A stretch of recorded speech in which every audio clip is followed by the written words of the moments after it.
wabarakatuh. Alhamdulillah, salatan wa salaman ala rasulillah, amma ba'du.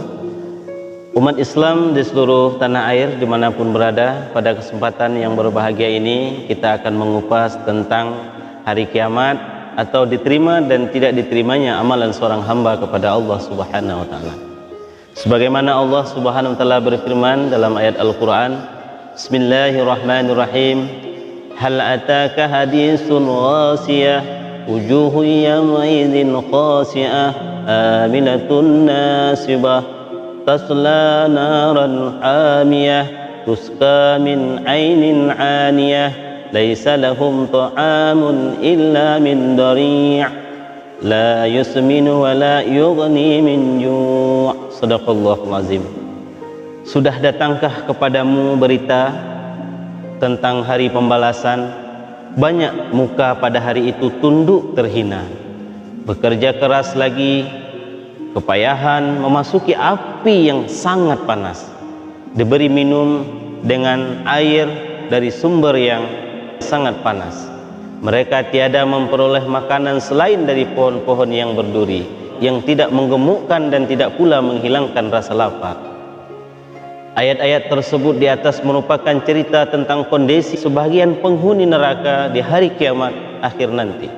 Ternyata bukan semua penghuni neraka adalah orang-orang yang di dunianya kerajaannya cuma gemar berbuat maksiat, kecanduan narkoba, suka main perempuan dan lain sebagainya. Akan tetapi ternyata ada juga di antara penghuni neraka yang di dunianya rajin beramal, bahkan sampai dia kelelahan saking beratnya amalannya. Ini tentunya menimbulkan kekhawatiran yang amat besar dalam diri masing-masing kita. Jangan-jangan kita termasuk yang sudah beramal banyak tapi nantinya termasuk ke dalam golongan yang disebut oleh Allah Subhanahu wa ta'ala di dalam awal surah Al-Ghasiyah. Mengapa hal itu bisa terjadi? Bahwa ternyata rahasia kesialan mereka adalah karena mereka beramal tapi tidak memenuhi syarat-syarat yang diterima oleh Allah Subhanahu wa ta'ala. Merujuk dari Al-Quran dan hadis serta perkataan ulama, kita bisa menemukan bahwa syarat pokok diterimanya amalan seseorang hamba itu ada dua. Yang pertama adalah ikhlas karena Allah Subhanahu wa ta'ala. Yang kedua, mengikuti tuntunan Rasulullah sallallahu alaihi wasallam. Dua syarat ini disebutkan dengan jelas dalam akhir surat Al-Kahfi. Sebagaimana Allah Subhanahu wa ta'ala berfirman, Bismillahirrahmanirrahim, faman kana yarju liqa'a rabbih falyamal 'amalan shalihan wa liyusyrik bi ibadati rabbih ahada. Barang siapa yang mengharap perjumpaan dengan Rabbnya, dengan Tuhannya, maka hendaklah ia mengerjakan amal yang saleh dan janganlah ia mempersekutukan seorang pun dalam beribadat kepada Allah Subhanahu wa ta'ala.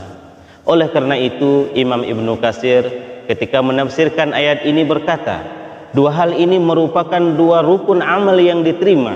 Jadi harus kita beramal kepada Allah Subhanahu wa ta'ala dengan penuh keikhlasan dan sesuai dengan syariat Rasulullah sallallahu alaihi wasallam.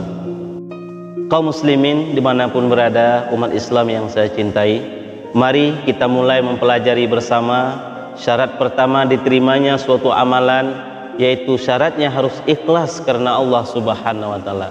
Maksudnya adalah seseorang hanya mengharapkan keridaan Allah Subhanahu wa ta'ala dari setiap amalan yang dia perbuat, bersih dari penyakit riya dan sum'ah, ingin didengar oleh orang lain, tidak mencari pujian dan balasan melainkan hanya semata karena Allah Subhanahu wa ta'ala. Pendek kata, seluruh amalan yang ia kerjakan hanya ditujukan kepada Allah Subhanahu wa ta'ala semata, dan ini merupakan inti ajaran akidah yang dibawa oleh seluruh nabi dan rasul. Demikianlah sarahan singkat tentang diterima dan tidak diterimanya amalan seorang hamba kepada Allah Subhanahu wa ta'ala. Saran saya, semoga Anda beribadah semata karena Allah dan silahkan dilanjutkan sesuai dengan tuntunan dan ajaran Rasulullah sallallahu alaihi wasallam. Assalamualaikum warahmatullahi wabarakatuh.